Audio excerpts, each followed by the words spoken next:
from G's Gear, knocking out a couple of videos today of guitars we're about to add to the store at reverb.com. And we have a wonderful, wonderful old-timey Kalamazoo KG-11. These were made by Gibson in the Great Depression. This guitar dates from somewhere between 1933 and 1943, and it's in really, really nice shape. It's got lots of honest playwear, but it has no cracks, no splits, no open seams. It needed no structural repairs. It did need a neck reset, which we gave it. It's got lots and lots of finish crazing. It's odd, it has lots of finish crazing, but the finish is silky smooth to the touch. It's got a lot of nicks and dings. We touched up a few of the more egregious ones, but we wanted to leave the character of the guitar. And so we'll give you a quick rundown on the guitar, and then we'll talk a little bit about what Kalamazoo guitars were. So this is a solid spruce top, solid mahogany back and sides, a mahogany neck with a kind of a deep C profile is how I like to think of it. It's a chunky neck. It's more rounded than V-shaped. There's a hint of a V to it, but it's really modest. And a Brazilian rosewood fretboard. Yes, and a Brazilian rosewood bridge. We gave it a full neck reset, which also involves a leveling and crowning of the frets, adjusting of nut slot depths, a new bone saddle. It's a compensated bone saddle, and we replaced the original tuners, which were crumbling and falling apart, with a brand new set of Cluson Deluxe tuners. So that was kind of the work that was done to it. What is a Kalamazoo when it's at home? Well, during the Great Depression, Gibson was in dire economic straits. They sold their instruments primarily through mom and pop retailers across the country. There were no big box guitar stores, no Guitar Center or Sam Ash or anything like that at that time. And when the Depression hit, their relatively expensive guitars became harder sells. But Gibson was locked into a contractual agreement with those mom and pops not to undercut them by, say, taking a Gibson L4 and selling it to the mom and pop retailer at one wholesale price, but then providing it at a cheaper wholesale price to someone else who would buy in greater quantity. It protected the mom and pop store and protected their price point. So Gibson was contractually obligated to that. And the way they worked around it was to come up with a line of guitars, in fact a number of different lines of guitars, that were not quite the same as the Gibsons and that were branded with different names.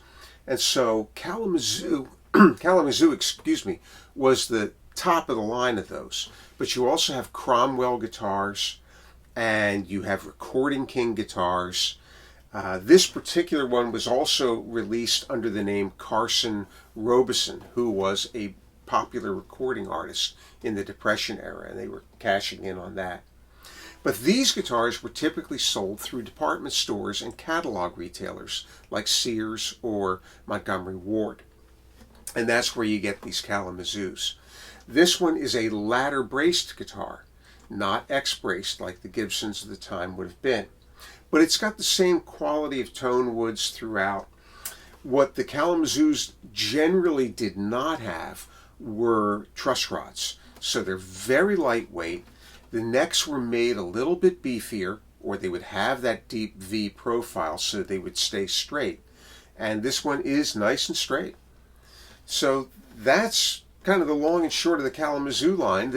At the end of the Depression, they disappeared. Once we really got into the Second World War more heavily and our economy was booming again, Gibson was making stuff for the war effort, and the Kalamazoo line of guitars vanished. They were resurrected in the 1960s with a cheaper line of guitars, mostly electrics, that Gibson made out of Kalamazoo, Michigan, before they relocated and went into the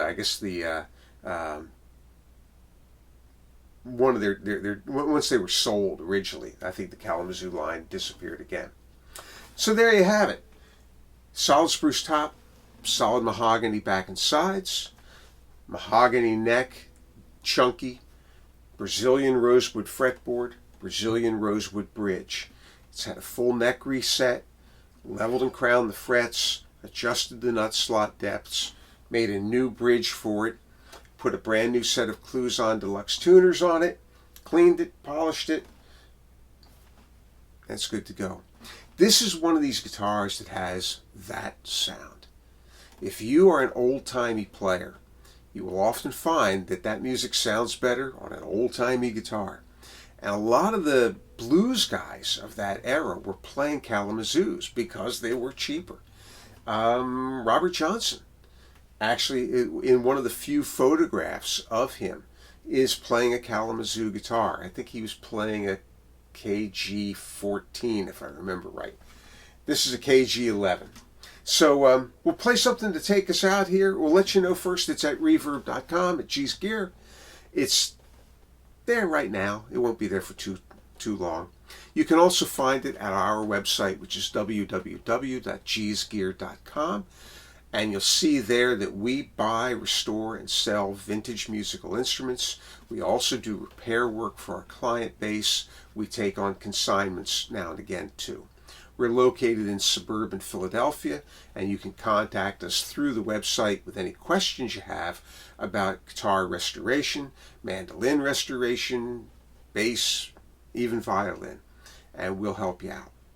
All right, we'll play something here, and we'll see you guys on the flip side. We'll do something finger style.